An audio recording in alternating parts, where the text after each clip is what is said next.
feedback system, and it's like an EEG you would get in the hospital, but you have only 4 electrodes instead of 19, so it makes it a lot nicer. So yeah, Oxana will talk about the mind mirror today in regards what it is, what it does, what it can do, what you could use it for, and also how we are trying to do research with trance mediumship to get an insight what the medium goes through, where the medium's mind is, what the states are. And we will look at one medium which who is a physical medium, Gary Mannion. He has been connected to the mind mirror while he was in the cabinet during a deep trance, and his communicator came, his communicator left. And so we got different pictures from that, what it might look like for other physical mediums. We're not so sure, we have to check it out. But also we're looking more also for trance mediums who not necessarily physical mediums, to see what does trance like looks like. And we're very aware that they're all individual, but also the mind mirror can work with blockages people have during their trance states and why they can't get into a deeper trance and what brings them out and how they can stabilize alpha and so on. So, Oxana, let's go. Okay, thank you very much, and welcome everyone. It's a pleasure to be here. I'm here for the first time, so I'm not as acquainted with mediumships as you probably are, but I'm well aware of what Mind Mirror is capable of, and I had a great chance to explore the sessions that Inge recorded with that medium, and they were basically speaking for themselves. I'll show you today. So this will be a good example of what you can do, how you can analyze the brain function. We talk about brain waves mainly, plus a couple of biophysiological, physical measurements to see how trance affects people. So let's start. I'll share the screen because I prepared some presentation for you today. I'll be talking how Mind Mirror can help to research medium trance and possibly train medium trance. So first of all, I'll cover some background about telling you where Mind Mirror comes from, what can you do with it, and what's that special about the Mind Mirror, why we think it's especially good for researching trance states. So it started a long time ago. It's like something like 46. And started with Max Cade, who was a biophysicist, very interested in researching Zen masters and swamis and yogis that flooded London in those years in 70s last century. And he was also a genius from the point of view of early days of biofeedback.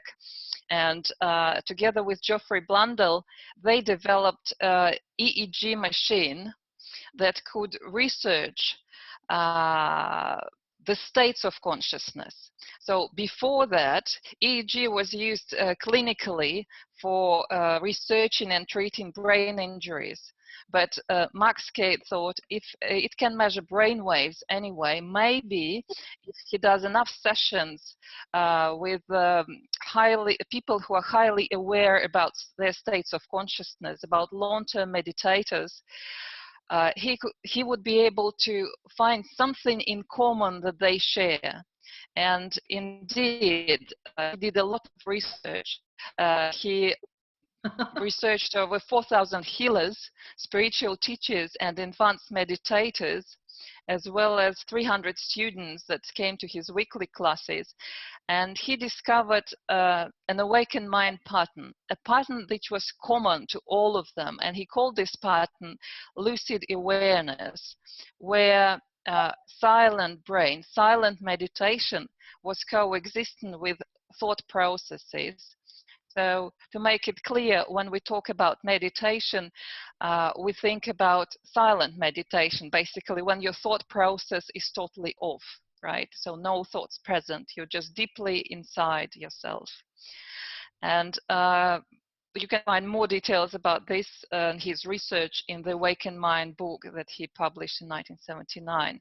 So the pattern that he discovered, it's now on the screen, and you can see just the contour, but basically we are talking about presence of all frequencies of the brain waves. I'll talk a little bit about each frequency, what it represents, and how we analyze it a little bit further in this presentation. But for now, I'd just like to mention that research in his days mainly was focused on either, treating brain trauma or researching what brain segment is responsible for what function. But nobody was actually looking at, say, that all brainwave frequencies, beta, alpha, theta, delta, are important to ensure the flow and open state and enlightened state that these yogis and swamis were living in. And what you can also see, just even visually, that left and right hemisphere, when we see left and right, this implies hemisphere, they're also balanced. So this is a balanced pattern that allows for information to flow freely, and that all these enlightened people were showing. It also implied that there is a certain proportion you can see between the categories, like beta on top is smaller than alpha. Alpha is dominant, alpha is the largest there. Theta is almost equal to beta, a little bit bigger, and then you can see delta there. So again, I'll talk about this part a little bit more later. So his work was continued by Anna Weiss, who took this work into the United States and continue working with not just enlightened spiritual people, but she worked with just talented artists, composers, dancers, mathematicians, scientists, even successful businessmen. And she discovered that all these people also shared this pattern when they had their aha experiences, when they were in the peaks of their creativity. And she spent more than 6,000 hours looking at people's brainwaves, trying to understand how they work. And again, are there any other commonalities? Are there any other patterns that can be observed again and again and again? And in the end, she developed the whole training system, the whole protocol of how you can help people to access these aha states, peak experience, peak performance states. So thanks to her, we have lots of exercises and meditations today that we can use to help access this open flow or awakened mind state that I mentioned above, and access other even higher states than that. And nowadays we have Judith Pennington, who is my teacher, my instructor, and who continues the work of Maxwell Cade and Anna Weiss. She is also in States in Pennsylvania, and of course she now not only continues the research, she also advanced the technology. So the mind mirror that we have today, of course, is digital, and it's connected to the computers and allows for the faster, easier, and more sensitive data collection and analysis. So we can research high gamma frequencies, which is not, again, quite common, maybe, and we can again see all the brain waves in a special way that other neurofeedback, biofeedback devices won't present you. So if you are interested in the latest research on altered states of awareness, high states, you can go to the website of the Institute for the Awakened Mind and find it there on the research page with Mind Neuro Studies. So currently, Judith is specializing, and it happened because she has been interested in psych readers, healers, and channelers her whole life. She's been a member of Casey Society, and there are studies about psych readers, out-of-body experience, and all other states that you might be interested in. So back to the device, that's like, what is the mind mirror actually? How does it look like?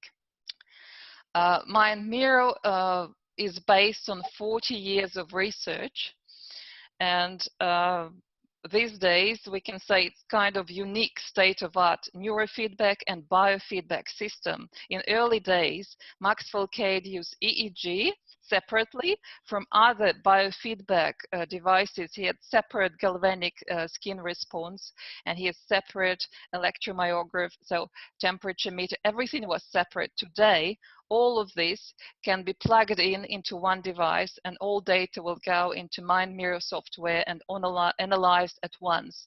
So it's perfect because you can find all the correlations between how your mind works and how your body responds. So we have 5 electrodes, dual channel EEG, and we have, I'm not showing it here, but we locate them on temporal and occipital lobes. So there are 4 main spots plus the ground electrode, and it was designed or in a special way so that basically occipital lobes and the spots that we choose, they sit exactly in the back of the head from where your eyes are. So in short, they were designed, how Max Cade put it, to see how people see, how they see the world, how they perceive the world through their senses and interpret this information. So we are reading impulses throughout the whole brain. And again, we have 2 more physiological meters. I mentioned galvanic skin response. It measures your sweat gland response and mental emotional arousal and relaxation. And so this is galvanic skin response. It just goes on your fingers. And then this is blood volume pulse sensor, which goes on your little finger and monitors your heart rate variability, stress index, and more if you want to look at more things. So what's that special about the mind mirror? Once again, we are not looking at traumas and brain disorders, right? We are looking here at states of consciousness. We are exploring consciousness. Although the same machine, Mind Mirror Valista 6, allows to do clinical Q, which is basically traditional neurofeedback diagnostics, and do traditional neurofeedback. So again, Mind Mirror allows for both neuro and biofeedback. So we're able to read and observe brainwaves in real time. Again, when you look at clinical reports, it usually has a kind of, you read the report, so it's after the session is over. Here, you can see the changes live, which is great. You instantly see the brain response to what's going on. Including, we can research and measure high frequency gamma, which is heightened perception, and I'll talk about gamma brainwaves a bit later. And we can research stress, arousal levels, heart, and the latest innovation even is temperature, which helps to identify whether the person is just dropping into sleep or he is in deep meditation and having some high experiences. Again, Mind Mirror operates real time, shows whole brain frequencies in patterns in a certain way. And then it also allows to see how small groups interact, or the brain waves of, say, 4 people interact, maximum 4 with one device, but you can connect more. So it's very interesting to see, for example, healer-healee interaction, or how one strong psych reader with a very powerful energy field, and we should remember that our brain registers general electrical activity, general electrical field. You'll see this field interaction, which are interesting. You can measure it and see it visually.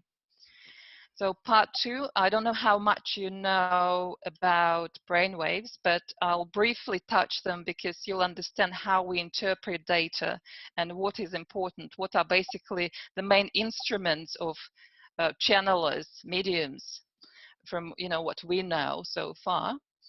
Again, I'll talk more about what states currently we know and are able to differentiate, altered states, and then how all of this can help us to research and develop trance.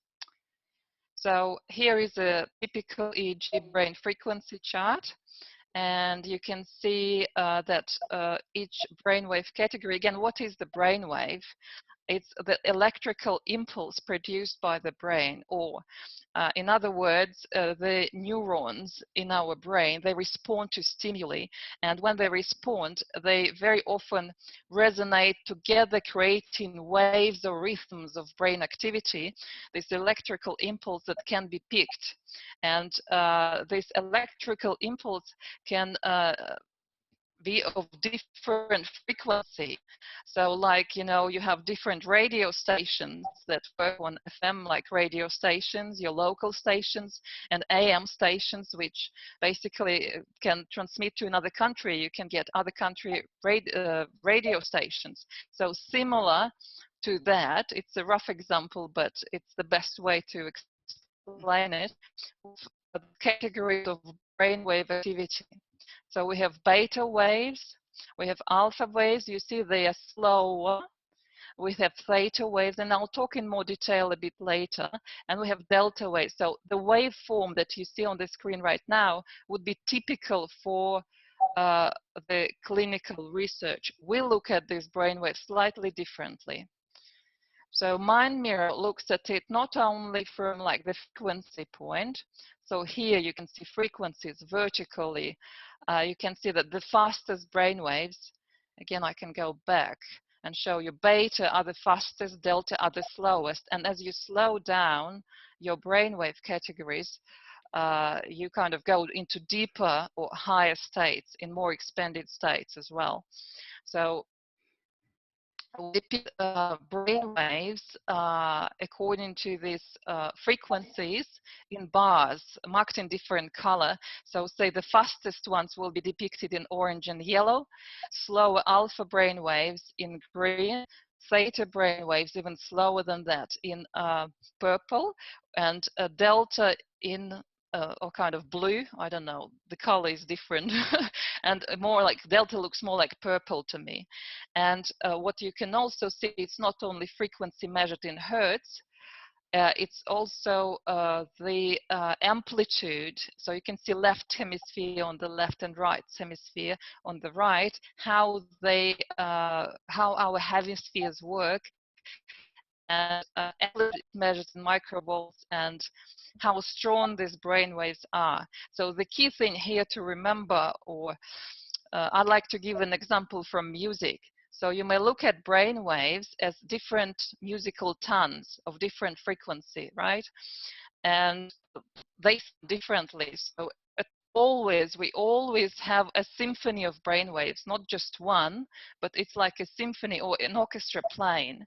And what is important in this orchestra is whether they play in harmony together, how do they resonate with each other, and which group, which player, which frequency is dominant. And dominance, basically dominant means is the biggest one. You see here I'm pointing in the middle alpha brain band, and it's the biggest. So it's the loudest play in the orchestra, and it will basically be in the lead for the whole brain. And who is in the lead will define the state. We'll talk about it. I'll just keep talking about it. So beta are the fastest. That's our conscious mind. And it's we need it because our intellect, our speech, our logical thought processes are based on beta. We are making lists, we are making decisions, and even when we are stressing, we show beta. When beta is too dominant, it's usually the sign of stress, anxiety, and panic. Again, to verbalize anything, to put anything into thought and remember it in words, we need beta. We can't go without it. So the frequency is 38 to 14 hertz. And you see, I showed here the pattern, which I called ordinary pattern, where beta is dominant. So the key, the loudest play in the orchestra is beta. And this is the normal awakened state, conscious state that most of people live in. The next category of brainwaves slower is alpha. Its frequency is 14 to 8 hertz, and we call alpha gateway to subconscious, or the bridge between conscious and subconscious mind. Alpha is the state associated with relaxed sensory awareness, activated and felt as the mind shifts from external to internal world. So most typical way to imagine yourself how alpha feels like is when you're drifting into sleep. You kind of get relaxed, you close your eyes, and you may start seeing the imagery, some thoughts, they start, continue, flow in their own. So all this is alpha. And most of our sensory information, sensory data is processed by alpha. So when you're imagining, listening, touching, all this activates alpha. And I put here the silent meditation pattern. We call it meditation pattern simply, where you can see that there is no beta activity. So beta is basically very flat, and there is alpha becomes the main play. Alpha becomes dominant. Just to add an important note here, remember that this is is one system, one orchestra. So if one gets kind of more silent, it releases, let's put it in simple words, the energy to other brainwave categories. So it's kind of silent beta and we open alpha. And for many people, this is the only way to start meditating, or at least start going into altered states. And here is alpha and showed you awakened mind pattern. So you see it's like a meditation state, but beta is back. There is some beta active. But what is important here is, the main thing here is that alpha bridge, alpha is the dominant loudest player. The bridge is open. This way alpha allows a stable flow of information to go from your subconscious mind, from your theta, to your conscious mind in your beta. Without this bridge, without this gateway, the flow of information wouldn't be possible. You'll be just blocked in thoughts. It will be just, mind chatter, nothing else, nothing new, nothing deep. It's just an ordinary state. As soon as you open alpha, you open the gateway for the flow, for the information to start flowing. Now the next group of brainwaves is theta. They're even slower. They're 8 to 4 hertz. So theta represents our subconscious mind, and we call it also the repository, the storage of our long-term memory, of our stuff, basically, bad stuff, good stuff, traumas, our creativity, intuition, spiritual insight. Some people call it like soul, and this is kind of your personal repository of your essential being, core self. And what is important here, I show diamond pattern. You see that theta is opening up even more compared to the previous pattern. So here was smaller theta, and here they become bigger. The bands become bigger or more louder, and they start leveling out with alpha. So this is a very important process when theta talks to alpha. Whatever was unconscious in your subconscious mind becomes conscious. The information is able to cross over into your conscious mind, and you become conscious of what was unconscious. So it's basically the main principle of psychoanalysis, of any healing process. And if we go further, the next pattern where theta is also important is evolved mind pattern. So this pattern actually means that you open all the bottlenecks. Again, I'll just go back to steps and show you this open flow or awakened mind pattern. And going back, you see all the bottlenecks now are opening. All the bands are leveling out so that they're able to kind of communicate with each other, resonate, pick up the frequency and send the information and ensure the flow back and forth.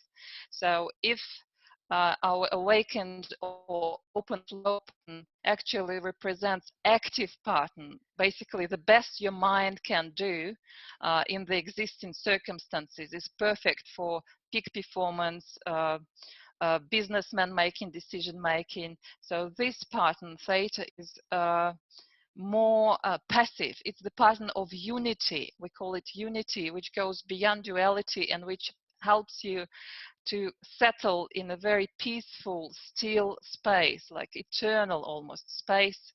And you don't want to act from that pattern. It's just a great place to sit, heal, and enjoy it. So then we go even slower and we reach delta. So delta, by delta, we imply personal unconscious mind or the doorway to universal consciousness. Oh, sorry, I forgot to mention that theta is also frequency. If theta gets dominant, theta is the frequency of a REM sleep, rapid eye movement sleep. So when you're watching dreams, your theta is working hard, is the main player. And I can say that from the people that I hooked up who are not meditators, who are not used to altered states, they would basically fall asleep as soon as their theta becomes dominant.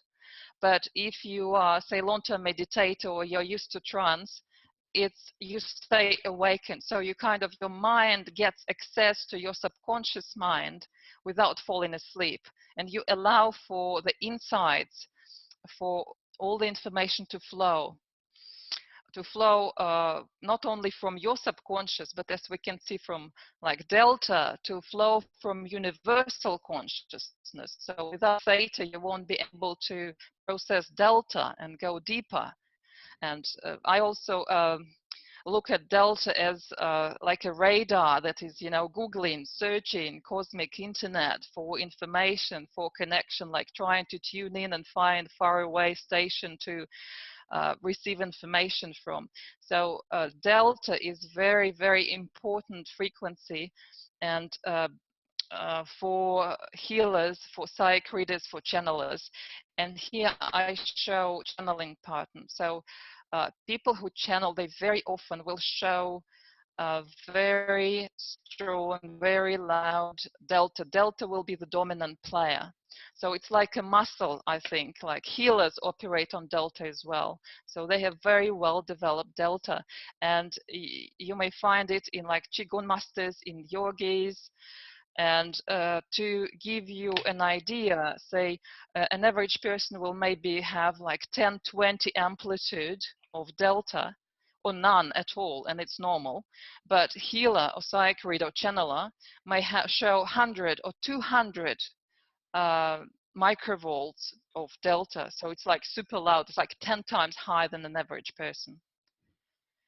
And of course, the recent research focuses on gamma, and gamma sits on top, higher frequency than theta, but it's a very important frequency because it's associated with higher spiritual states, heightened sensory perception, very profound intuitive and healing abilities, also with out-of-body experiences.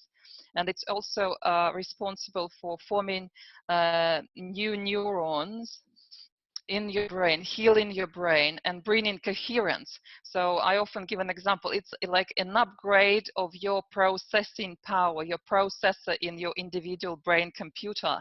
It takes you to totally different level. It's very fast speed computer that you get, and all your disks are reformatted and reorganized, and they become, the whole brain starts working in a more coherent way. So with gamma, we used to differentiate same awakened mind or open flow pattern with gamma on top of it. So it slightly modifies the top of each pattern So we call it a superconscious mind if it's above awakened mind pattern.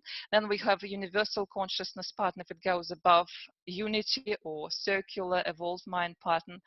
And then it can also sit there and work actually quite actively with delta. Though you see delta is very slow and gamma is very fast, very often you'll see that peaks of delta will cause gamma to flare, or gamma will cause delta to flare. So the relationship there is not quite obvious, but there is some, they work in kind of a team, definitely. People who show gamma, they will show some correlation between delta and gamma activity. And another pattern that I just wanted to point to you that is interesting is out of body. So for example, this is an illustration from the research recently done by Judith Pennington, from the founder of the Institute for the Awakened Mind, who does mind mirror studies. And you can see how, you know, the person is preparing for out-of-body experience, and then suddenly it collapses, as if, you know, all the activity kind of shuts down. And we'll have a great example today later of the medium that was lucky to research, to hook up. So this is just a guidance for you. I understand there is lots of information and maybe it's hard to follow, but just to give you general idea that we do have kind of approximate map of consciousness of what's going on during altered states, high experiences, channeling, psychic reading. So we usually start with ordinary pattern, and then there are options. You know, someone may just silent beta, add alpha, open alpha, and then add beta back to be able to analyze information and show there is flow, and you can be intellectually aware of things and verbalize, put things in words and thought form. Then awakened mind pattern starts opening up, creating kind of diamond pattern. Then all the bottlenecks are opening up to create evolved mind pattern, or gamma becomes more active and develops with time, or someone goes into channeling pattern and starts googling, how I said, universal consciousness or cosmic internet, trying to tune into some other source beyond his world, basically, beyond his theta, beyond his individual subconscious. Or someone just completely leaves out of body experience or becomes almost flat, just leaves the body and then comes back. And you clearly know, you know, something just happened and it's not a mistake. This is not an error. So this is an like navigation of consciousness, possible one that you may see. And now I want to switch and talk about the case that get presented.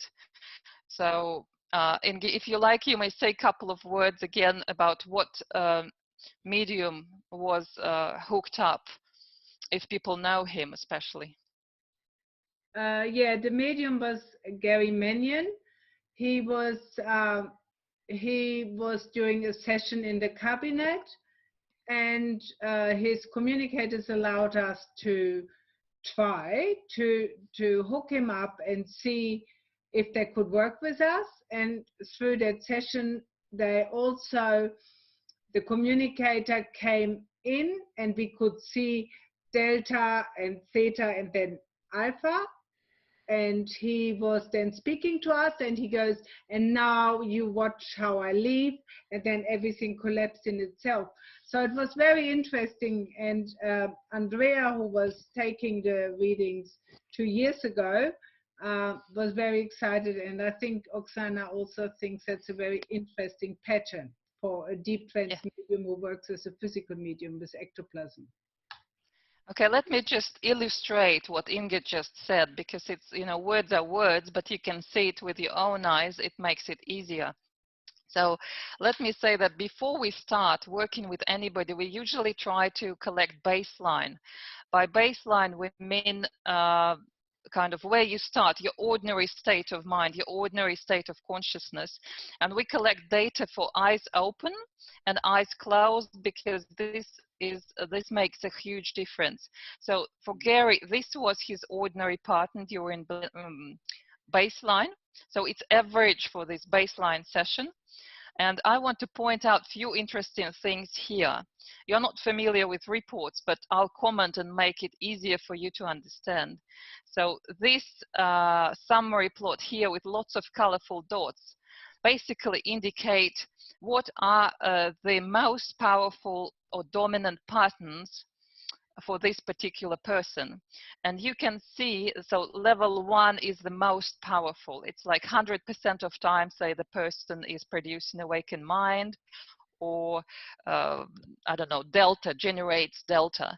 So here what we can see, you can see lots of dots. So the best, the strongest muscle, the loudest play in the orchestra of brainwaves for this person is delta. So these blue spots, you know, they're level 3 and level 2 almost. It's unbelievable. It's something unprecedented, because you normally never see any activity or any kind of incentives, because we are talking about feedback, you know, neurofeedback. The machine notices this points where you satisfy the given rule or given criteria. So here we see that delta really is the strongest player for this person, for this medium. And then another thing I want to point out, that here I put the marker, you can see the line, which cuts off eyes open part of the session from eyes closed. And you can see that eyes open part of the session will show like what's the dominance, the brainwave, the category. It's yellow, yellow is beta, or it's purple, or it's blue. So it could be theta or delta for this person with eyes open, which is quite unusual. In ordinary state, most of people will show just beta. And then as soon as he closes his eyes, you can see that mainly green color, which means alpha. Alpha becomes dominant as soon as you close your eyes. And what you can also see, so it's after 6 minutes, you can see that after 6 minutes here, if I put the marker here, he also produces more delta. So with eyes closed, you kind of release energy to look inside and do the tuning work, important for trance states, for mediumships, for channelers. So here, I'm looking at baseline versus his trance experiment. I'll talk about 2 trance experiments. So what we look at here is the average pattern for his trance experiment.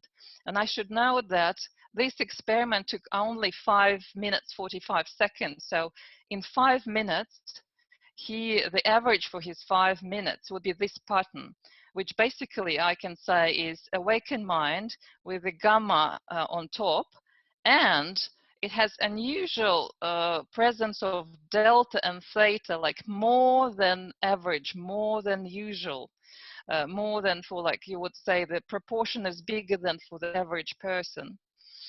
And then again, I can see more spots of delta activity in the summary plot, again showing that delta is the strongest player in his orchestra.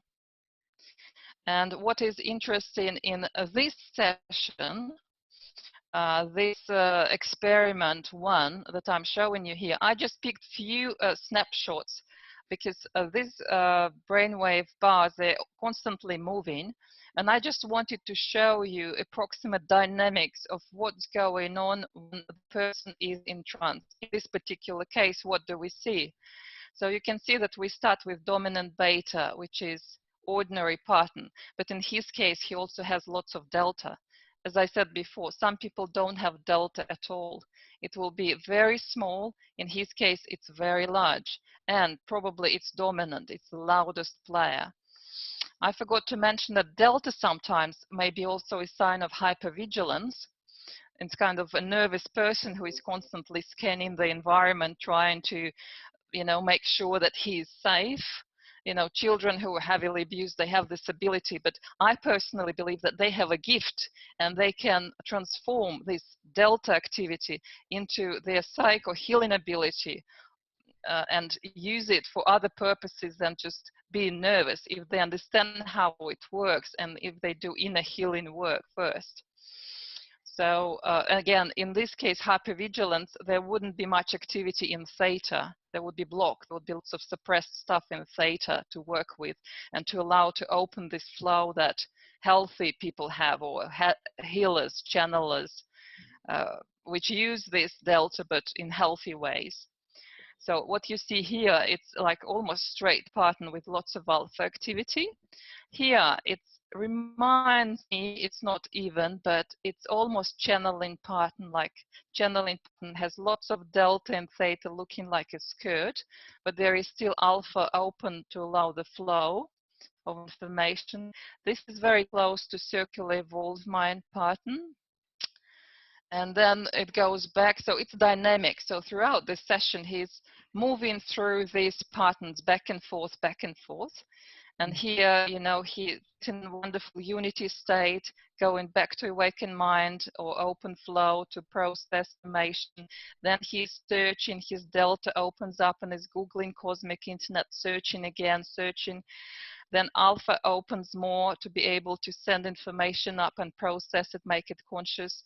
And basically, again, this is the average pattern for this session. It's clearly different from ordinary state. And this is the most interesting part of the whole presentation today. It's experiment number 2, where we can see not only very active delta activity. Again, I picked just few snapshots to show you the dynamics. And if we have time, I can go to the listers and just show you how I look at brainwaves in real time by replaying this session. But because you're not trained, yeah. I don't think we have the time for that though, because we're already 10 to 9. So okay, so maybe I should just flip through the last slides very quickly, and that's it, and open for questions. That'd be great. Okay, so here, just pay attention. Do you see this? I'm pointing out at amplitude, or how loud is the amplitude of the dominant brainwave. So you see 50, 15, 60, 17. So it's jumping back and forth, and then it's 70 again, and it's 90. It's the maximum capacity currently that I could see with the mind mirror. And then there were moments where it collapsed. You see, delta is so, but then all other bandwidth, all other brain categories almost equal to 0.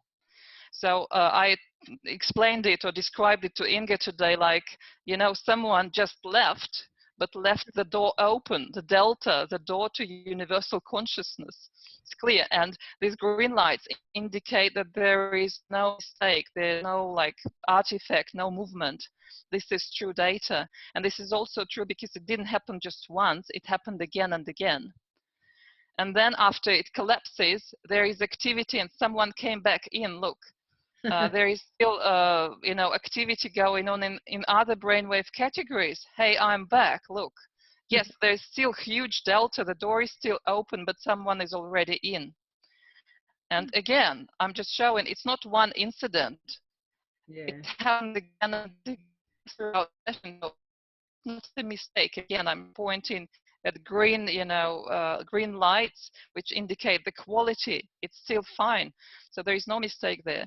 And then it opens back again, but drops to 20. You know, it's the volume suddenly gets less. And then there is alpha, and it's the open flow pattern allowing for basically processing of just collected data, just collected information of what happened.